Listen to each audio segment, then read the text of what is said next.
రాజాపురం గ్రామంలో రాహుల్, స్వామి, శశిధర్, గిరి అనేటువంటి నలుగురు విద్యార్థులు కలిసిమెలిసి ఉండేవారు. వాళ్ళ ఊరిలో ఎవరికి ఏ కష్టం వచ్చినా సహాయం చేసేవారు. ఒకరోజు అడవికి వెళ్ళి వస్తుంటే దారిలో ఎవరో పాపం బాధగా వస్తున్నారు, సహాయం చేద్దామా? చేద్దాం. ఏమిటి భయపడి వస్తున్నావు, బాధపడుతున్నావు? నన్ను దొంగలు వెంబడిస్తున్నారు.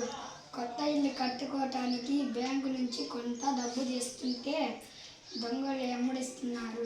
నువ్వేం బాధపడుకో, నేను నా మిత్రులు కలిసి దొంగల్ని పట్టుకుంటాం. దొంగలేరి? అదే వస్తున్నాయి, అమ్మయ్య, దొంగలు వెళ్ళిపోయారు. నాకు సహాయం చేసిన కొంత డబ్బు తీసుకున్నాను. పేదవాళ్ళకి, అనాథాలకు సహాయం చేయండి, అది చాలు.